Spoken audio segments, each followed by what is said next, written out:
तो चलिए दोस्तों, जल्दी से बात कर लेते हैं सीए और एमबीए क्या करना चाहिए। सबसे पहले फुल फॉर्म जान लेते हैं। सीए का फुल फॉर्म होता है chartered accountant and for MBA it's master of business administration.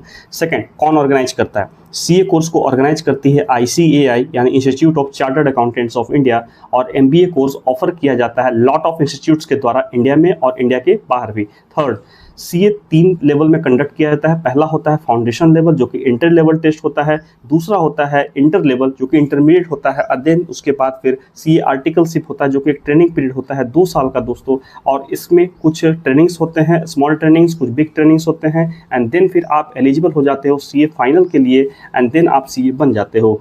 तो वहीं एमबीए 2 साल का कोर्स होता है और एस्पिरेंट्स को सेमेस्टर वाइज इसमें अपीयर करना होता है और एग्जाम देना होता है, और एग्जाम कंडक्ट होने के बाद एमबीए कोर्स फिनिश होने के बाद दोस्तों इसके आपको क्या करना होता है? इंटर्नशिप करना होता है। फिफ्थ, सीए कोर्स एक टाइम टेकिंग कोर्स होता है, इसमें 4 से 5 साल का टाइम लगता है, तो वहीं एमबीए 2 साल का एक कंप्लीट कोर्स है। सिक्स्थ, सीए कोर्स बहुत ही एक्सपेंसिव कोर्स नहीं है as compare to MBA, but MBA course एक एक्सपेंसिव कोर्स है as compare to CA course, and MBA course very करता है institute to institute and country to country.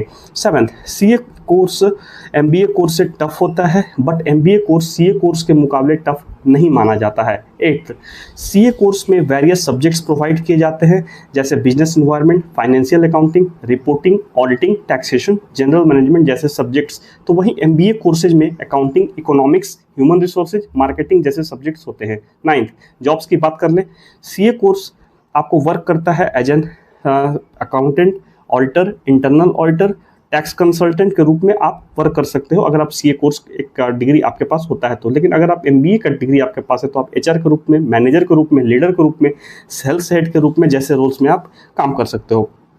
आगे बात कर लें, सीए कोर्स अकाउंटेंट प्रोफेशन एक हाईली रिकॉग्नाइज्ड प्रोफेशन माना जाता है इंडिया में और कुछ मिडिल स्टेट्स के कंट्रीज में भी, जहाँ की इंडिया के ही सीए कोर्स का जो वो वैलिड होता है। तो वही एमबीए कोर्स जो होता है यह भी इस इंडिया और इंडिया के बाहर रिकॉग्नाइज्ड माना जाता है, फॉरेन कंट्रीज में भी। 11th, एक एस्पिरेंट इनरोल कर सकता है सीए कोर्स के लिए। कब कर सकता है? जब वो 12th पास आउट हो जाता है, उसके बाद वो सीए कोर्स के लिए इनरोल कर सकता है। उसको ग्रेजुएशन की डिग्री लेने की आवश्यकता नहीं है सीए कोर्स के एलिजिबिलिटी के लिए। तो वहीं अगर वो एमबीए कोर्स की बात करें तो उसको ग्रेजुएशन कंप्लीट होनी मस्ट है। अगर आप बात कर लें रिटर्न्स की, जो कि बहुत ही इंपॉर्टेंट है जानना, रिटर्न्स की बात करें तो सीए की सैलरी इंडिया में 9 लाख से स्टार्ट होती है और ये सीनियर लेवल तक 1 करोड़ तक जाती है। फॉर मिड कैप के लिए इट्स 25 लाख। फॉर एमबीए की आरओआई की बात करें तो अगर आप आईआईएम जैसे इंस्टीट्यूट से हैं तो आपको 20 से 35 लाख तक की सैलरी आप एक्सपेक्ट कर सकते हो। फॉर बी स्कूल्स के लिए it's 10 to 20 LPA, and for average college it's 10 to 6 to 10 LPA, and अगर आप ऑफ कैंपस जाते हो तो 3 to 5 LPA तक हो जाता है। एक्सेप्शंस आपके फिर भी होते हैं, वेरी करते हैं फॉर स्टूडेंट टू स्टूडेंट, जो भी है आपके टैलेंट के हिसाब से। और अगर आपको इससे रिलेटेड कुछ वीडियोस चाहिए तो आप कमेंट कर सकते हैं, लाइक शेयर सब्सक्राइब कर दीजिए हमारे चैनल को। आपको इसी तरीके की वीडियोज आगे भी मिलते रहेंगी, इन्फॉर्मेटिव वीडियोज आपको प्रोवाइड किए जाते रहेंगे समय दर समय। धन्यवाद, थैंक यू।